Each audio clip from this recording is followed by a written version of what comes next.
All right. A few last minute adjustments here before I do all the wrong things. All right. I know we're rolling. We'll bring in our guest. It's my good friend. It's Graham Mosimann. How you doing, buddy? Oh man, I'm really good. How are you? This is fun. This is cool. I'm having a really solid day. So this is like just a nice little addition onto it, which is wonderful. I also took tomorrow off from the show. So I have like today's my Friday and I'm just in like a perfect zone. Really? I've been messing around with like also you do one thing and that's I start messing around with like logos and getting the show ready and stuff. So the first thing I did was I spent most of my morning making a logo, and then like it goes right across the top of my head. I mean, who needs to see your eyes? Like it's just the one eye too. Yeah. Is it an important eye, really? Well, and then the other thing is I'm going to stick one above your head there. So I put a little one above your head. You can barely see it. It's the wrong colors, but whatever. My dog's in the way. Sorry. What's the dog's name? Her name is Millie. Oh, nice. It's cool. Yeah, she's a good one. I was just hanging out with a friend who's got two purebred Shelties who are just like buckets of energy. And so it was nice to do like a socially distanced hang in a backyard to be like, here you go, be tired, which is like just a dream. See, now I've made us smaller with the boxes. They just give me far too much power. I just mess around. I'm not even a TV producer. I don't even know what I'm doing on the internet. I started in radio. What happened to me? Life went really, really complicated and really weird. And then we all just kind of had to figure it out on our own, which is kind of okay. But like you already like did that, have to do that really fast pivot. You did that like, God, because it was 2014? Yeah. Was it that when it was? Yep. When your career path shifted and then mine did like 2 months after that. You're so polite. We all know it crashed. That's you know what though? Okay, so I've had this really big change in my life lately where I've thought about like changing direction and changing path, and how like for a bunch of people, because like everyone's been kind of forced into do it because a dude ate a bat or whatever the current urban legend is on how COVID started. And I've definitely kind of found myself flipping into like when I have friends who are like, I don't know if I'm worried about like how I want to change my life or what I want to do. I've fully dived into the just call it and try something new, because what's the worst that happens? Well, you fail and you start over. I think there's a big joy and a fear, but a good kind of fear of like jumping without a parachute to try to see where you can land.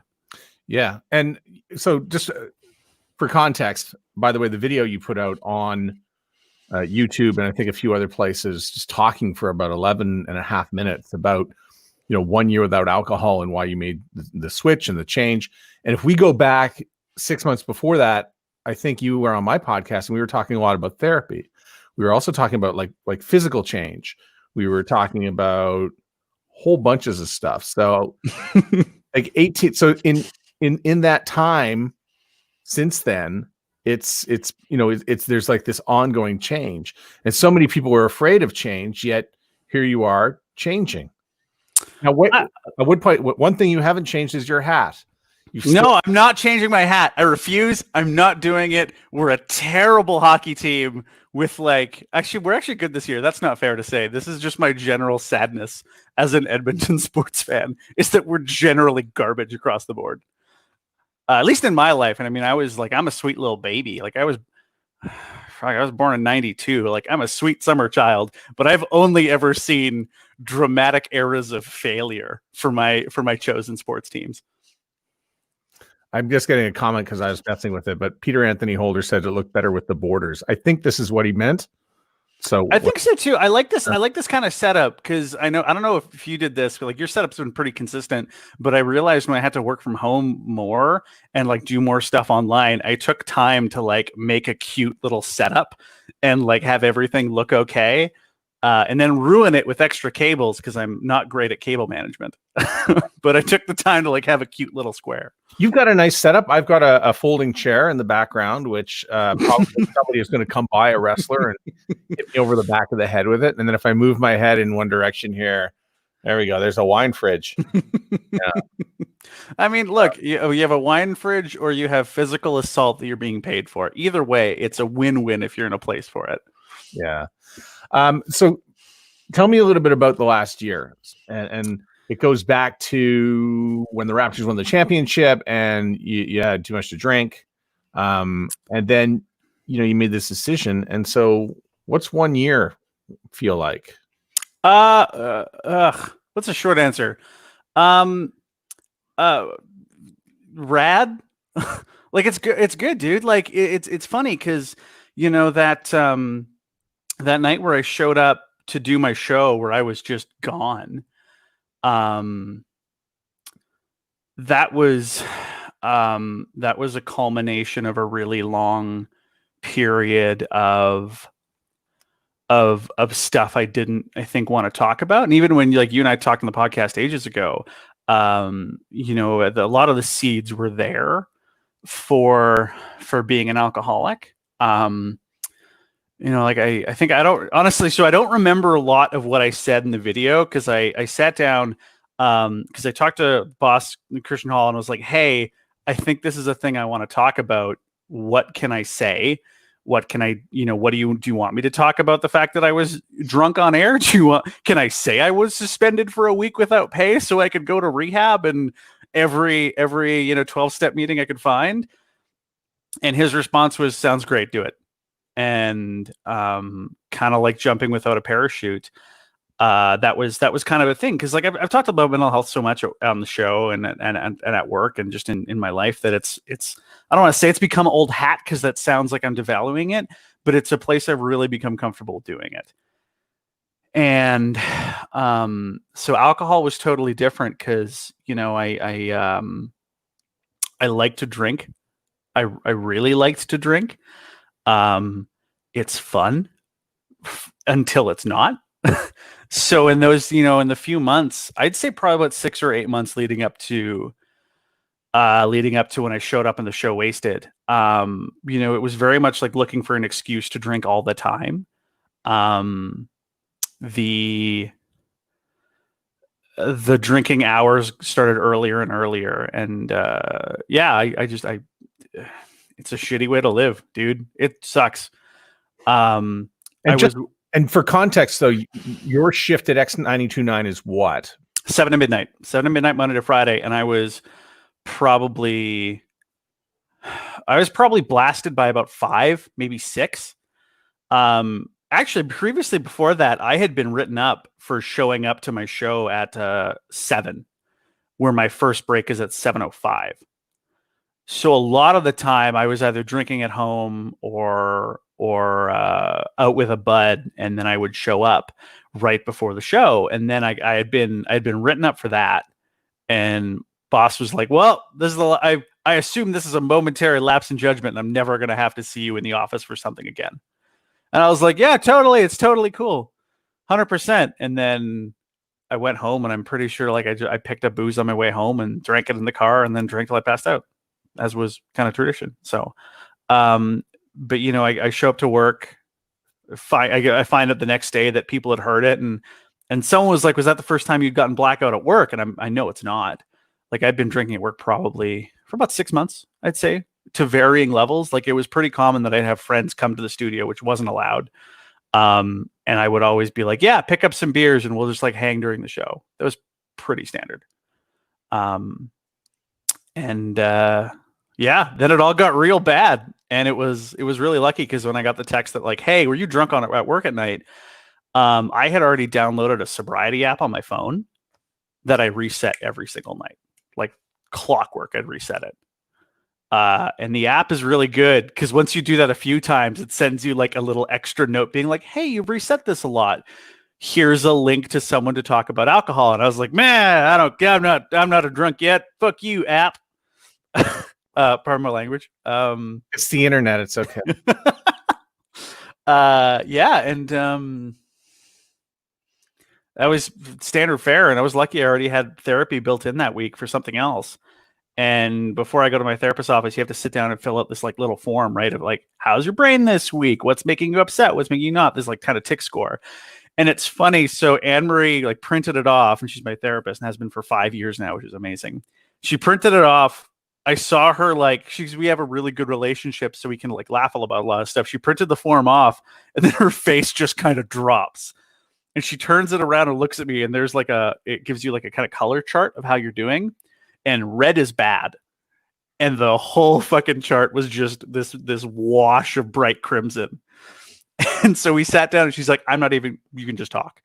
And I just vomited my feelings about what happened. I was like, I think I'm a drunk. This is what I'm doing. I don't know what to do. I got nothing. And so she sent me to, is like, here, there's a Cocaine Anonymous meeting. I want you to go to it. I was like, sure. I'll tell my boss I'm not going to work tonight. And then as I was leaving, I got a text from Christian being like, we need to talk now. And I sat down and I was just a shuddering mess. Actually, I still have the same hoodie I was wearing that day. I haven't worn it since. And I sat down and I just vomited feelings. I was like, this is what happens. I know I was drunk. I'm pretty sure I was drunk. I don't remember. I don't know what is happening with my job right now, but I know I'm not coming to work tonight. I think I'm going to go to a rehab center on Monday or Tuesday. So I'm going to be out for a bit. So I'm not coming. And then he said, well, it's good, because if you didn't say it, I was going to. And then I had to like sign some papers. It was like, you're being suspended without pay for this week. We'll talk again next Friday and see how it goes.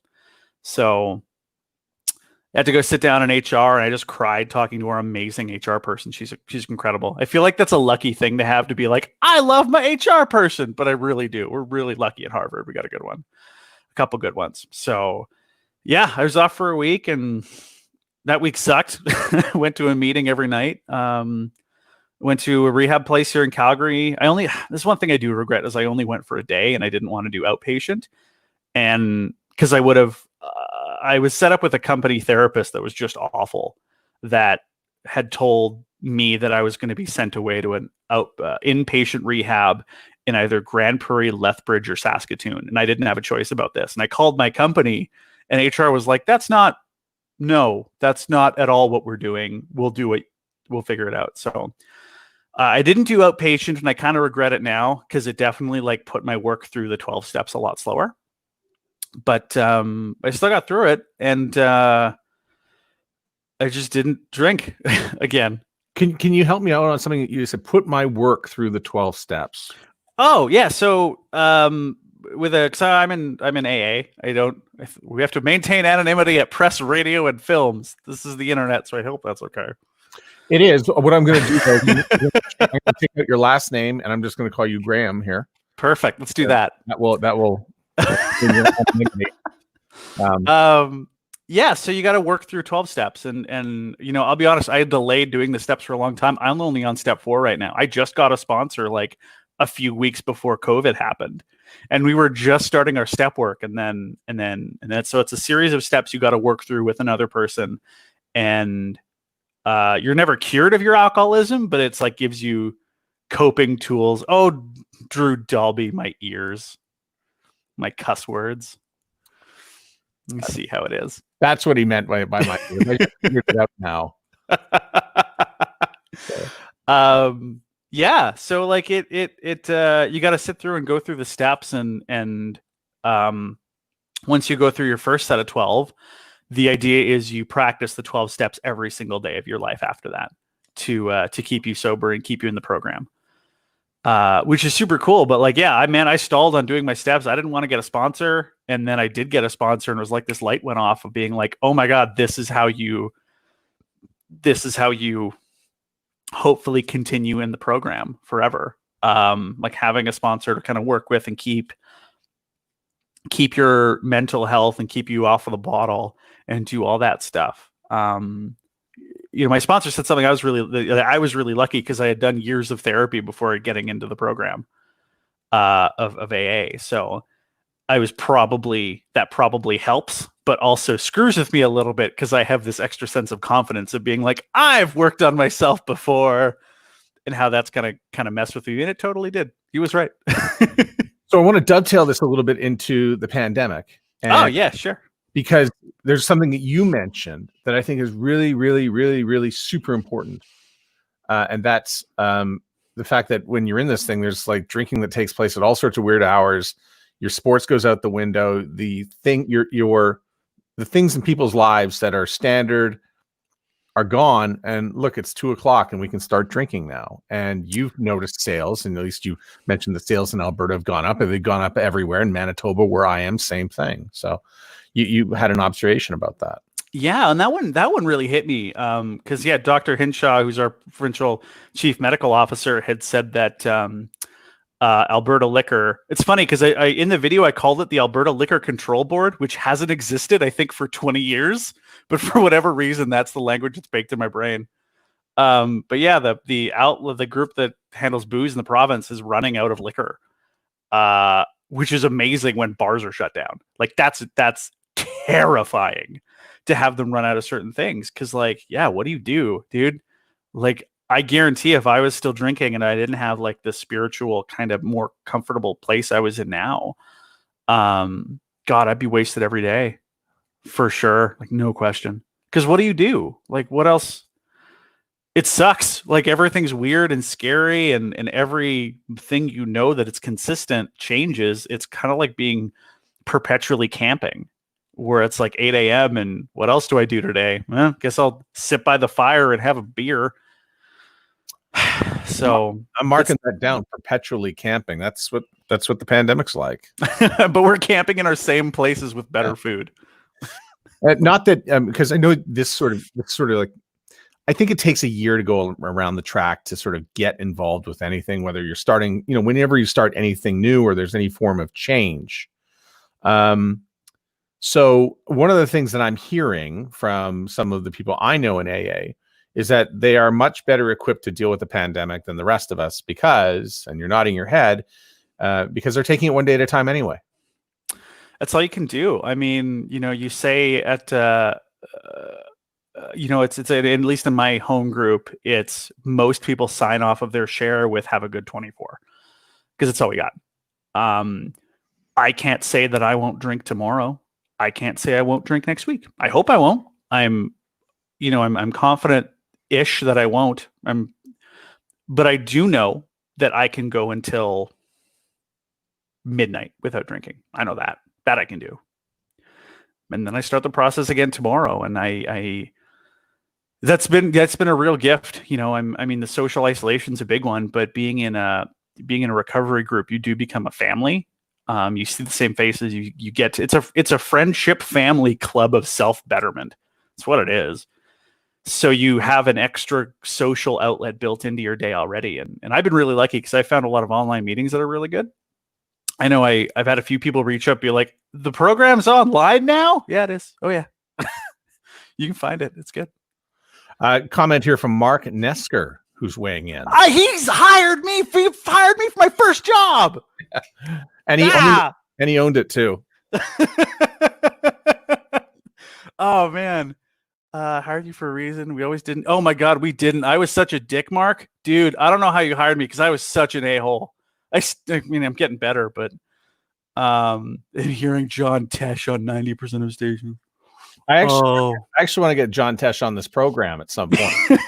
And let him know how he's like taken so many jobs away. Not him personally, but the art of mass syndication. I go down to a radio conference and I run into the person who syndicates John Tesh across the country. And I said, yeah.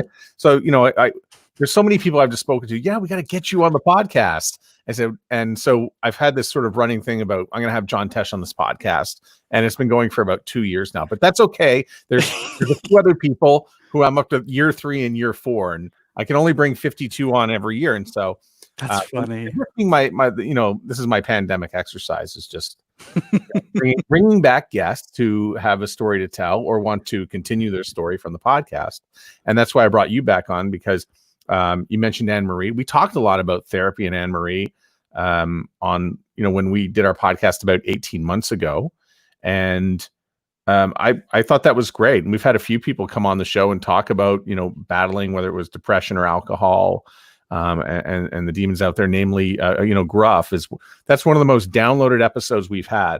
It's funny because the day after, my life kind of came crashing down, and I have to get suspended from work. I have to tell my partner what happened, why I'm going to be home for the next week. All this extra stuff. I think I listened to the episode with Gruff probably about 5 times. Oh, yep. Wow. So congrats to you both for an amazing episode. Gruff texted me this morning. It was really nice to hear from him. Chat for a sec. But yeah, no, I listened to that episode probably about 5 times because it was so many things are ringing true in that, that kind of that radio culture of always feeling like you need to be on, which I don't think is necessarily as true as people make it out to be. Go with that a little bit, because I love where you're going with this, because I remember, it's the weekend, but I'm still on. But yeah. Well, I think of, actually, this kind of harkens back to when you hired me in Winnipeg. I remember going out a lot and like trying to meet people and go to like every station event and do something. We gave away a motorcycle one night, and I remember like, I'm just going to run from table to table to table. I want to see everyone and meet everyone. Because I remember, I think the way I tried to sell you on me when I first sent you tape was I have these 3 pillars. I have like online, on air, and in the community. And I want to hit all 3 of those as much as possible. I want to be this ubiquitous figure. And, for the first, now I gotta say 8 years of my broadcasting career, because I'm rapidly coming up on 10. So I guess in the last year or so, I've kind of gotten out of this mental zone. I think just from a personal health standpoint, I think there's very much a culture, and some PD's probably going to hate this, but that's fine. I think there's very much this culture of you always having to be there every hour of every single day. You got to be, you're the radio person. That is your identity. And that's a lot of pressure to put on yourself. Oh my God, that's a lot of pressure. You can't, like, that doesn't give you moments of tranquility and quietness. And, I know, especially with the booze, when I was out, I would justify this to myself a lot. And Cassie even would say, I don't want you going to this bar because you're going to come back wasted. And I would be like, well, yeah, but like I met some listeners and we like had a fun time. And what a load of garbage and lies that is. I was there because I wanted a drink. And, I justified it to myself as, I am out meeting people, being connected. And I have my phone, I had to change my phone number at one point because my contact list was just riddled with all these people. I had no idea who they were, but they were like, we should get a beer next sometime. I was like, sure, that sounds great. Maybe you'll come back and listen to my show. And I think that's a part of it. I mean, there's a kinetic power to radio that other mediums don't have. And there's a kinetic power to audio broadcasts that other things don't. And local radio is great at this, is because you can meet people on a local level. So it's like why the CFL is so popular. You can meet your players, you can meet the people, you can be a part of this community. And there's that constant need to always be going, to always be selling, for lack of a better phrase, that I think it takes a big emotional toll and a big mental toll on a lot of people, and it burns people out. You need time for you. And I know I feel a lot better since realizing that I can't be on all the time, because I will burn myself out on radio in a way that I don't want to. Yeah, actually, I totally get that. And I think there was a time when I actually flamed myself out. I used to love Fridays because you go Monday to Friday. When I was working at the Bear in Edmonton, I could be at Mahler. Yeah. And then to separate that, I would go out Friday night.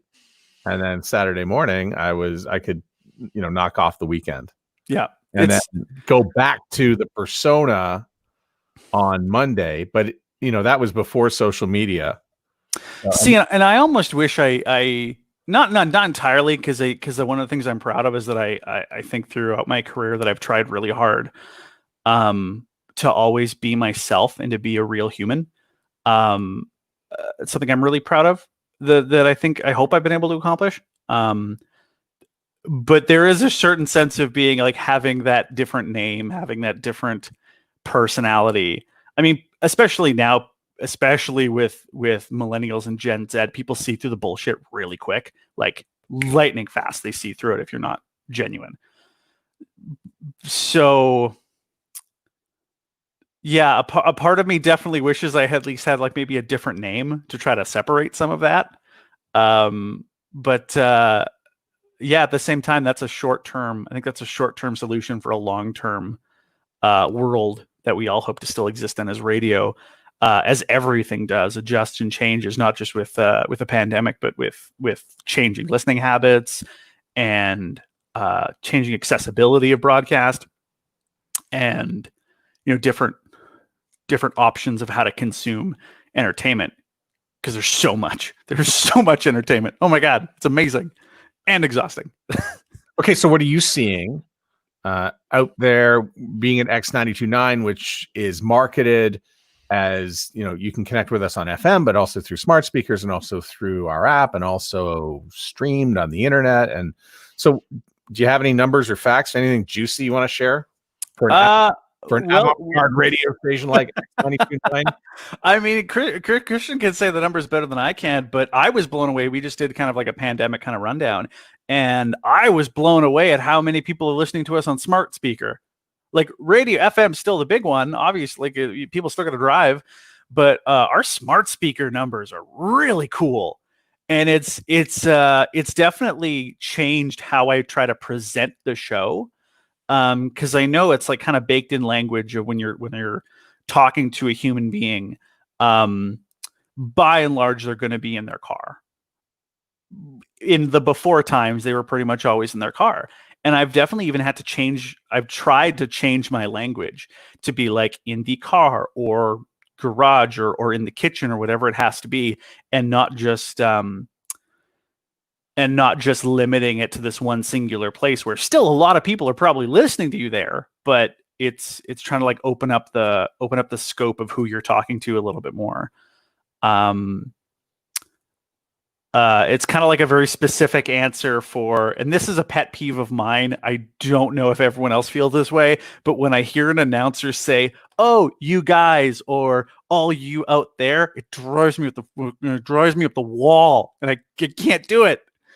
Because there's not you guys. There's at most maybe 3 other people with me when I'm listening to you. And it's definitely different for a station like Now in Edmonton, or even Today FM here in Calgary, who had a really good book. I got some friends over there, and I was happy for them. Because a lot of them have been through a lot of stuff in that building with a lot of changing staff, and I was happy to see them have some payoff from a ratings book, which is really cool to see. But it's different for a station like that. That's very much their whole marketing and branding ethos is we are a big, huge, giant family together. Whereas, some things that are done a little bit differently, I really pride myself on a relationship with one person at a time, no matter how many people it might be. If that rambling diatribe makes sense. No, I've taught you well. You know what? I feel like that was something you yelled at me for when I first started. Absolutely. Jody Decker, smart speaker radio numbers are way up. It's crazy. They're doing like, I don't know the exact number, but I want to say it was about 40% by one of our big kind of station metrics. It's a huge number. And it's funny because me and my partner are looking at getting a smart speaker now, just to have around the house too. Oh, you don't have one? Well, what's that behind your head? That's a stand for my fancy headphones that glows pretty colors. Nice. Because I'm a 6-year-old and like pretty colors that move. So something to think about. Not that this is some sort of like radio powwow, but it is. Here we are with the discussion. And you have a smart speaker in the room, and you have these 5 or 6 favorite radio stations in your head. You have to remember to ask the machine to give that back to you. So for me, I'll always ask for X92.9. I will ask for Showman Montreal. I will ask for Fox in Vancouver. I'm going to ask for, and it's got to spit it back to me. There were some American stations I listened to as well. So the Riff in Detroit. And then when it wasn't. The Riff's such a good station. Yeah. I really enjoy the Riff. 107.7 The End in Seattle. There's just, these stations, but you got to ask for them. And I remember I was asking for some, and then Entercom took a bunch of the stations off, and I couldn't ask for them anymore. Removed all the stations from tune in. And I'm like, well, what do I ask for now? Right. But it's amazing. You're in this situation where you're on the radio and you have to train people to remember to ask for you by name. It takes time. Like you listen, and this is all stuff that's like well above my pay grade. But like it takes a lot of time to. I think at least I have to look at it. But if I look at our log of music, I think at least once or twice per hour, at least one, maybe more. We'll have a little sounder of "Hey Alexa, play X929" or "Okay Google, play X929," or our smart speaker promo that are always really important. So as my phone just kicks off, as it definitely does. That's really funny. You also triggered everyone else's phones, by the way, and I'm so sorry. Good job. But like it's like any good radio campaign. Repetition and repetition and interest. Like it takes. You can't just do something for a week and hope it's going to work.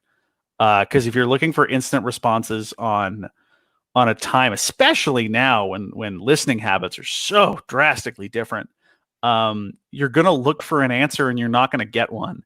And now I'm just kind of speculating on what some management people may be thinking. I don't know if this is true, but I was at a marketing conference last week. And it was one of the things that was really imparted. It was this really great one called Social at Home that's done by a fellow from Calgary named Mike Morrison, who runs a lot of like cool stuff in town. And it's a digital marketing conference. And the one thing that kept being impressed again and again and again is the first few weeks are going to feel like a failure and like you're throwing your money away. That's not how it works. Like you need time and repetition to have something kick in and make sense because there is just so much media to consume. So yeah, it's rapidly changing. It's cool. It's fun. It's a weird challenge to be in. I'm going to be really happy when the pandemic is over. I just want to make dumb jokes occasionally and not worry about someone being like, "Oh, were you social distancing? Were you being safe while you were saying that you think geese are monsters?" Like I'd really like life to go back to whatever a sense of kind of equilibrium is, because I feel like there's not one right now. I had somebody, a friend of mine who has OCD, and came up to me and just said, "Now you know what it's like for me every day." That's really funny and very true. Very true, I would imagine. Yeah, but perfectly serious. Like just saying it to my face. Like that is, I'm like, I get it. I totally get it now. Oh yeah, and not to kind of bring it back to the booze and sobriety. If there's one thing that's kind of helped me at least find some semblance of equilibrium, it's that. It's being able to go. Like actually, there's a reason. Like I keep this book behind my table pretty much always, because whenever something comes up, if I need an answer, it's probably in this book. Is that the book that's written by Bill W? It is indeed. It is Bill W's book. And it's gone through a bunch of reprints and different editions. But yeah, it's funny because Dax Shepard said this once before that made me kind of laugh and kind of relate to it. It's too bad you have to be a drunk to be in AA, or that you want to quit drinking to be in AA. Because there's a lot of good lessons of, a lot of, whether it's like Al-Anon or Gamblers Anonymous or Narcotics Anonymous, like there's the 12-step programs have a lot of really just good life lessons in them. That like for me, alcoholism is a symptom to my problem. It's not the same cause. Otherwise I could just stop drinking and be fine. It's not the root cause. So being able to kind of work through those on like a spiritual and emotional sense has been super helpful in ways that's not just I need to not drink today, or I need to go to this wedding and not pick up, or whatever it happens to be. I've actually been to a few yoga classes that I started off or finished with a serenity prayer. It's a good grounding. I mean, it's a good grounding prayer. I mean, I get worried sometimes because it can feel like, I know for me, I was definitely using it as like, I have said the serenity prayer, I'm fine. And that's not really how it works for me. Like I need to put in some work through meditation or prayer or whatever it happens to be. I can't just say the words and assuming it's okay and assume it'll be okay. Okay, so I do yoga. At least I used to do a lot more before the the pandemic hit, and again, there's something that has an effect, right? Because it's something that you reserve a block of time for. That when it comes out, it sort of opens up to what am I supposed to be doing here, right? And so. Now, how do you find your brain is once you're immediately done yoga? Because I've never been super into it. I've done it for I've had my personal trainers be like, dude, you can't do a squat properly. Like, go do some yoga. And then I've kind of accidentally stumbled into those moments of kind of spirituality and interconnect. Now I'm getting really hippie bullshit, but really interconnected with the universe. Like, how do you find that works? Because I remember you were doing yoga a ton. Even we worked together. Mm-hmm. Yeah. Well, for one thing, it works. What? No way. That seems so weird that you'd say that this many years later. And if listen, it sounds mysterious and crazy, but if yoga was from Lethbridge, it'd be called stretching. So all right, mean to Lethbridge, but fine. That's what it gets for being so windy. Yeah. I'm still, you know what, Kay, hold on. Lethbridge is a great city. I'm happy I worked there for 3.5 months.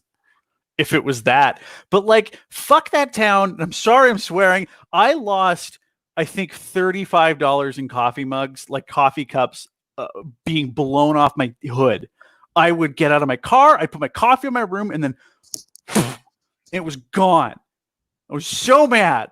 But it did turn into one of the best bits I think I've ever done is I got different listeners, and we were a brand new station, dude. We had there was not a lot of people listening to The Bridge, which now no longer exists. But there was not a lot of people listening to The Bridge, and we had people we got everyone to kind of do the math of how many cups of coffee they'd lost and the total number, and it was in the thousands of dollars that listeners and us were able to get together for amount of money we've lost in coffee because of the stupid wind. And The Bridge was the first radio station you worked at after you were let go from Power 97. Is that correct? Yeah, it was. So I was at The Bridge for 3 months, if that. I got there and I was I was really lucky after I got let go from Power because I had a job offer within 2 weeks. Just really lucky. So with the station, I got let go in August. I had a job offer in early September, but the station didn't launch until mid-October. So that was still a couple months that I needed a job. And I interviewed in a couple different places around Canada, including one that I thought I was this close to getting. But I had said hey, just so you guys know, I verbally accepted an offer. I haven't signed anything, but in the interests of transparency, I have accepted this other offer. I'll be honest with you. It's not where I want to go. I just need to live. So, and it's too bad because when I mentioned that, the whole interview ended up swerving dramatically to being what about this station? Are we going to make them mad if we hire you? And in that point, I was well, that went well. And then I had to drive back to Winnipeg, which is too funny. Actually, you know what? This is funny too, because the interview was with a really cool PD who I really like named Darren Robson, who now works for Harvard. He runs the Wolf up in Regina. So I think he's still there. But I interviewed with him, and I remember phoning him afterwards being I think I have to turn down this job. I have to pull myself out of the running because I verbally accepted this other thing. And I just felt that the interview got so off on a weird foot. But I mean, hey, it worked out in the end because 3.5 months in Lethbridge got me to Calgary, where I've now been for 5 years. So I can't complain. Life worked out real well. Good. And you found yourself a really nice yoga studio. And to answer your question as well, yes, you feel wonderfully blissful. I like to go Saturday mornings at 8 a.m. And I know that's crazy, but I like to get up early. And especially on a Saturday. Remember I was mentioning earlier in this conversation about resetting your week. And so Friday night, you go out, and then Saturday morning, I could sort of reset my week. Well, I do that now, only I do it without, getting completely sloshed on Friday. Yeah. So I'll get up early and go to yoga and take a 90-minute advanced class. And then I come out and the rest of the day is great. It's just, even keel in the brain and not swirling emotions or not something that pissed me off from last week or this goes right. It's just, you get to start the creative week over again. Now, I wonder if this is just this is more like a general creative sort of thing. I really wonder if that, because I have something similar baked in for I wake up and I usually stop and I'll talk to my higher power for a little bit. In whatever way that is, whether that's just like my kind of me sitting and thinking loudly, I don't know how to describe that, or like actually walking around the house and talking. There's oh wow, that's something. Sorry, I just got a text from Drew Dalby, who still won't announce where his new job is. Come on, Drew. That was supposed to be out today, I thought. I think so, and then it got pushed back to Monday. This is like the longest reveal ever. Oh, it's so long, but like it's dude, like, you get it. Drew Dalby left with 104.9 The Wolf. We were just talking about The Wolf. I think that's the station he's leaving, and Yes. he's going somewhere, and has said this for like 6 or 8 weeks now. It's like, is he going to like play for the Miami Heat and win 7 championships? Like, what's going on? Wait, how many? Miami. How many did he win? Did LeBron win? Was it 2? I think it was 2 in Miami. But okay. Again, I'm not a basketball guy. Dude. In fact, I'm not even a hockey guy anymore. I won't even watch the NHL. That's probably a good bet. I don't blame you. That league is a garbage fire and a half. But like, I really do think, especially because radio, there's that you almost feel like you're not doing your job properly if you are not always thinking, always planning, always working. And I mean, I still do that. Like, I usually think about like, what am I putting on the show first thing in the morning, but it's in a much more kind of controlled way where I'm like taking stuff in my life and like kind of putting it into a little mental Rolodex, as opposed to getting the idea and then having to work the breakout right then, which drives my partner up the wall. Not well. But yeah, it's I think anyone in a creative space needs to do something to ground themselves, whether that's like going for a run, which I need to be better at, because over this year, even though I got sober, Graham got fat again, but I'm not drinking, so it's great. Interesting. So tell me, you're getting back on the exercise train again, then, I guess, because like, you were doing some stuff that I mean, I think you were throwing stuff around the gym and beating stuff up. Yeah, it was great. It was really fun. So my max was, I think, 290, I want to say. And I got down to 213. And then the drinking really got bad.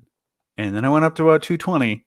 And then I got sober and I ate my feelings. And then I went up to about 250, which is where I'm at now. But that's okay. It's fine. I'm not drinking. That's the most important thing in my life, is that I'm not drinking, and the weight I will figure out as it goes. Nice. Well, I mean, eating your feelings, I love doing that. I mean, listen, food is so bloody comforting that I think I've eaten my way through the pandemic as well. It's hard not to. Well, it starts with watching YouTube videos, and I'm watching this guy, I guess it's called Not Another Cooking Show. It's so good, though. I know, and all he does is he makes pasta all day, and then I'm like, I gotta make that. I gotta make that. Now look, it's like I'm like I got this like big coat on. I'm like round. like, I gotta. I still have some shoulders. I still have some shoulders, a little bit. Yeah. It's funny because that was kind of me, because my partner and I, we realized we were doing chicken in the slow cooker basically every week, and that was going to be our protein for the week. And then at one point I was like, wait, I don't like this. How do I make this staple that we need into something I like? And so we bought a smoker, which is A, wonderful, and B, really not good for your gut, because it's a lot of like heavy meats. And so now it's become the designated, if we need a chicken for the week, you throw it on the smoker for 3.5 hours, and then you just shred it afterwards. And we're like, we put that on salads. So we like try to get the joy of delicious smoked meat without destroying our bodies. But, oh man, it is like, I did a brisket the other week because I was bored. It's not a good way to spend your time, but like, brisket was really good. It's really good. Well, what I'm going to do, by the way, is I'm going to put the so that everybody else can eat this stuff too. Is Not Another Cooking Show. I'll drop that into the comments section so everybody can go to that as well. So I'm curious, how are you finding it with because you just still do like consulting and stuff through different radio stations at the moment, aren't you? Yeah, I still do a little bit of radio consulting. How does that work with the right now? Because like, how do you consult for this? Like, there's well, that's it exactly, right? The first thing you do is you get a call around March 15th saying you've been furloughed. oh, helpful. Yeah, I mean, listen, there's a few things like restructuring contracts, especially also for voice work. So I'm doing voice work for radio stations, and they wanted to. It's like, we need personalities. We don't need voice people right now. So if we can furlough your contract, we can save a job, which I'm happy to do. Yeah. Well, that's the one thing. I mean, even, you know, from our perspective as Harvard, you know, I'm immensely proud to work for a company that straight up said we don't want to lay people off. Like, we had this conversation. We're not going to do that. Because God, like, if I was, you know, if that was a path that any other company had gone down, you know, like, I had a few friends, you know, get told that, like, they were morning show co-hosts that got laid off for periods of time. And like, that sucks. Like, being fired sucked, but like, yeah, I was 22. I can pick myself up. 21. I can pick myself up. I'm okay. But like, man, losing, that's tough. That's really tough. So I'm really, I mean, I love working for, this is going to sound like a sales job for Harvard at the moment, which I'm totally fine with. But yeah, from working somewhere and having a culture in a workplace. I found this out when I actually shot the video with Andrew Barrage, who's our weekend and swing host, who is so goddamn talented. Oh my God, he is so good. Like, that dude does stuff with radio that in my head shouldn't make sense, but you listen to it and it works, which is always so cool to see from a coworker. And he had told me, he's like, yeah, that morning, like, these are the people that had heard your breaks and were talking about it. And we went to go talk to Christian about it and said that, like, we don't, oh, I'm going to cry again. They don't, like, it's not tattling. It's not getting him fired. It's that they were worried about me. And, yeah, I thought I was over crying this week. No, but, I mean, you can let it out. I mean, it's just, yeah. I think you mentioned it a few times in the video too, which by the way, if you haven't seen it, the video that Graham has posted is on YouTube, and it's been shared. I shared it on this page and a few other places, and it's really super important that because there's other people who are seeing this, and they may be in the same boat, and they don't have the luxury of having to do a show drunk. Whereby, you know, it comes out and you know, you can get it fixed. Sometimes people are just, you know, they keep it a secret. Yeah. And so one of the things I love about Gruff, he posts up all of the stuff he deals with.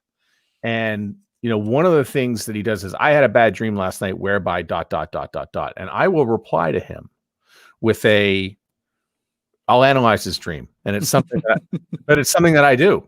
I remember that tweet. I remember that tweet. Yeah. Yeah. And I know I'm very good at analyzing dreams because I spent a year studying it and Carl Jung, and I did it in my 30s.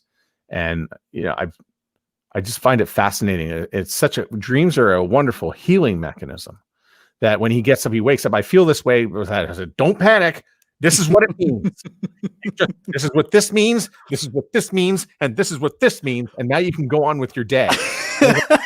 What a tremendous life skill to pick up, though. Like, what a great thing to have in your back pocket if you need it. I'm sure most people think I make it all up, but I don't. It's a lot of it's the truth. And what's the brain do when you sleep? It heals. Yeah. And it's healing from the stuff that we are ignoring during the day. Because, I mean, you know this just from hanging around, you know, AA, is that the level of denial that people carry about their problems and their stuff, and your eyes have just lit up because you know that it's true. Denial is the thing that is going to keep you, you know, drinking. Right. And so, yeah, if you, you know, when you close your eyes and your brain starts to heal, there's a lot of truth that comes out. Yeah. And you know, if your waking self can get closer to your sleeping self and you can meet those truths, you become a little bit more whole. And 100%, dude. Like, actually, when we're on the topic of dreams, like, I don't have drunk dreams a lot, like dreams where I was wasted or weird dreams where I was in the act of drinking. But when I do, kind of in the first few months of my sobriety, they would destroy me. Like I'd wake up in a cold sweat. I was having a panic attack. I'd have to like wake up my partner and be like, I need you to hold me right now. And it's cool to see how in like the art of like in the process of trying to work on myself through the program of recovery. I was futzing around the house and I found a couple of wild rose raspberries that I didn't know we had. And it was like tucked in a closet that I didn't know was there. Or I knew the closet was there, but they were tucked behind something and I didn't know they were there. And I saw them and I was like, I don't want these in the house. Like, we need to get rid of them. And it was kind of a weird, like a kind of thing between my partner and I. She was like, they've been here for 8 months. Like, what are you talking about? What if someone wants one when we're over? And I had to like phone my sponsor to be like, I don't know what to do with this situation.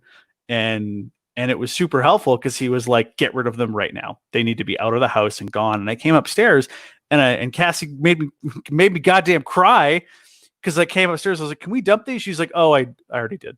We're fine. And that means so much. And I had a drunk dream that night. Not even a drunk dream. It was like a casual, I was at a pub with some friends and they were all having a drink. And I was like, I can have one. That classic, this is how it'll start. I can have one that'll rapidly turn into 50. And I didn't have one. I had 3. And then my dream ended and I woke up and it was almost more upsetting than being drunk. Because, in my deluded addict brain, my dream self could handle 3.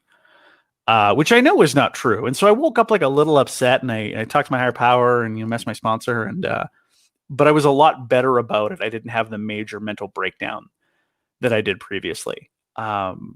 Which was a real big gift and like one of those moments of recovery that was like, oh, this is helping. But I mean, I'm also like only a year in. I am a baby in recovery terms. So I got a lot of years to go and a lot of years to learn. And, hopefully I get there and I get there without picking up. Yeah, actually, I had a family member who was in AA and best tip I heard was, I just got to get to the end of the day. That's all. That's literally it. Yeah. And so even we've had a weird week at work because we've had a dude like come by to the station a bunch of times in like unsavory sort of ways. And so it was really nice to have a couple things from AA to sort of fall back on to be like, this will be okay. So, yeah, dude, it's been not easy. But like, I can't complain. My life's amazing. Like I have a wonderful life. My dog's barking in the corner and she's barking in her sleep because she was playing all morning. That's cool. Like my partner's downstairs working. I get to go to work tonight and then I get to come home and play The Last of Us 2 that comes out at 10 o'clock. And I'm going to play it when I get home at midnight. So sorry, I'm just excited now. My life's great. You said something that I love. And that's if I wake up and I'm cranky, I have to reset myself. And then I start to use the words I get to and then fill in the blank, right? I get to, and then you fill in the blank. I get to. Oh, yeah, kind of. Yeah. It's cool, man. I'm also eternally grateful that we've been able to have a platform and have a workplace that's like, oh yeah, these really heavy emotional things, go for it. Yeah. See how it goes. We're worldwide. Producer down in Trinidad, Andrew Bowen, says hello. So. Ooh, I want to go on a tropical vacation. I've never been on one before and I want to go so bad. Really? You've never tell me about your most recent vacations in the last few years. Where have you been? Ooh, Vegas. By the way, I just went to Vegas for the first time on February 28th, and that's the last trip I. Good timing. Now, I will say, this was before me getting sober. Vegas is a place I would definitely go back to even in recovery. It's a place where I would have to like. It's funny. I was on like a whim and curious, like there's got to be meetings on the strip. And there is literally a meeting every single hour in one hotel on the strip. And I was like, I would go to Vegas and I would probably go to 3 meetings a day and I would go play blackjack. And that sounds wonderful. I love Vegas. Like what a great, weird monstrosity of a city that shouldn't exist. Yeah, I that's pretty much the way it's done. By the way, and I went to play the cheap blackjack too, like the $5 blackjack. You can't, no, dude, you can't, because the payouts are garbage. You Yeah. can't, like, there's no point. Like, just do the 15.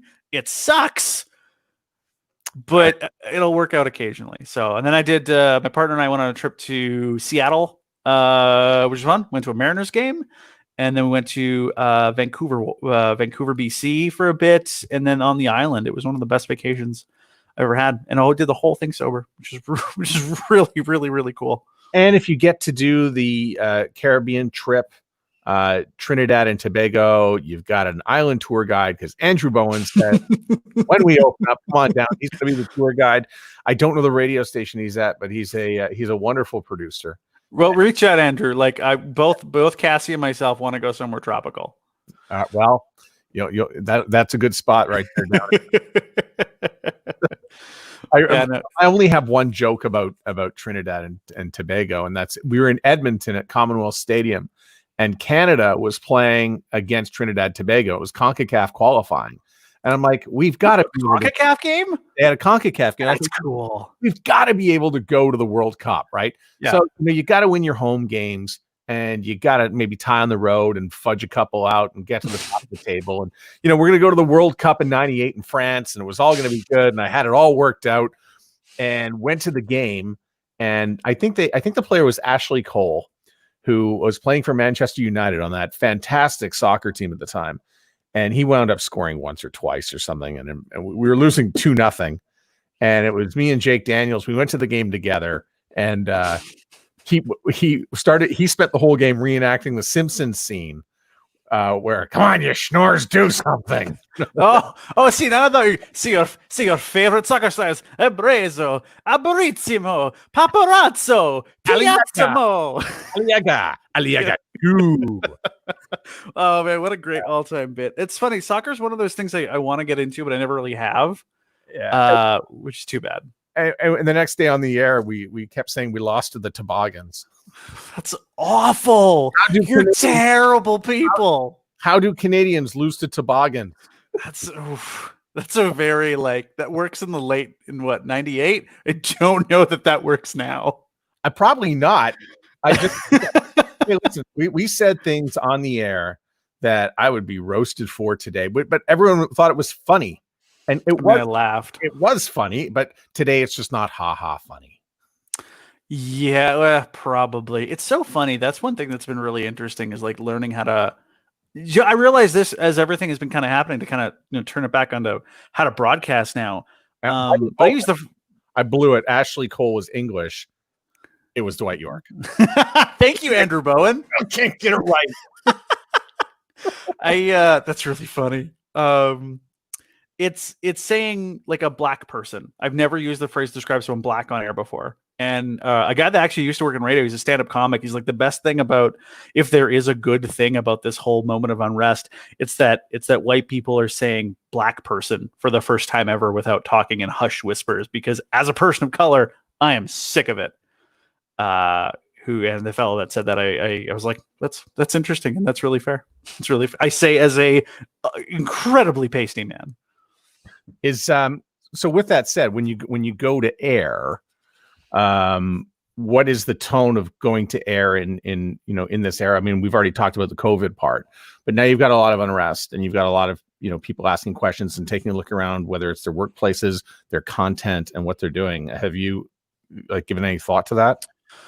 I think I've tackled it in a couple different ways. I talked about once as this is the importance of this cultural moment. And because I talked about it for two major reasons. The first one was acknowledging that Canada has a really bad systemic race problem. We like to not talk about it, but Indigenous males make up 3.5% of Canada's national demographic and 24% of our prison population. That is messed up. Why is that a thing? The long systemic issue of racial stuff going back to residential schools and before. So that was a big thing. It's it's fun to look at America and be like, oh, what a big problem they have. Yeah, stop take a look at your glass house, dude. So that was one. And then the other one was the phrase defunding the police and explaining what that meant. Because on the surface, it does sound so bonkers. Like, why would you take money away from the people that are designed to protect us?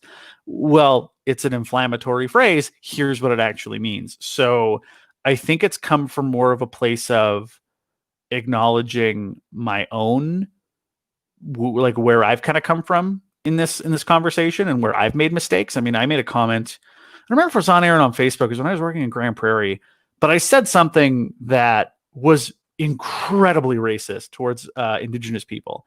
And in my head, I had never connected the dots with what I said because I just hadn't related with the subject that I had talked about to a racial stereotype. And when I explained it to my bosses, I was like, dude, I swear this is how not racist I am. I didn't connect those dots. And really that's a place of privilege on my part to have never had to connect those dots. So, it was acknowledging stuff like that. I don't know if I'm doing it right. I don't know if anyone knows how to do it right. But I've more so just tried to kind of explain things from my understanding as best I can. If it's one thing that I've learned is that, at the age of 21, when I got to witness, the Rodney King and the LA riots. Oh yeah. I'm seeing this is my generation, right? And I'm sitting here thinking, oh, well, we're going to fix this. And nothing got fixed. And then a little bit later on, we get to Columbine, 1999. Oh, well, this is a terrible, tragic mass shooting. We're going to fix this. And the lack of action of on things and issues going forward has probably been, now that I'm 50 years old, one of the more frustrating and disappointing things to observations that I make. I don't mean to say that the world is a hopeless place, but certainly that the people we're looking to are not the right people. I don't disagree. We're in a mass moment of, and I said this before, we're in a mass moment of cultural change between pandemic, between racial equality. I don't know what the future holds, but based on the people, based on millennials and Gen Z, I think moving into more influential positions in the world, I don't know what that's going to look like. Because I'm not an elder millennial. Because I was born in 92, and I think millennial ends at 95 or 96, somewhere in there. Yep. But I'm definitely. I definitely find I relate more towards Gen X than Gen Z, and man, I've been so lucky to be able to go to school talks. And go to do assemblies for Calgary Public Schools and talk about mental health and addiction a couple of times. Dude, the next generation is so much more empathetic and caring and thoughtful, and they're so much better to filter through the garbage than I ever was at the same age. And that's a pretty cool place to be. And thanks, Andrew. I appreciate that. I'm trying, dude. I'm just trying to learn. Yeah, I think we're going to be a good place. I am really stoked for millennials not to be the primary focal point, because I think we do a lot of things as a generation in that kind of, we got the early internet, but still had parts of our life without it that have kind of skewed how we kind of operate.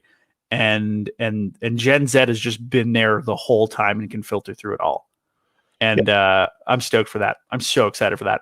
Won't be a tough act to follow. I'm trying to think of the legacy that Gen X will have left behind, but I'm like, I mean, in my life, it'll be X929, which was literally for Gen X. And that's a pretty cool legacy. Yeah.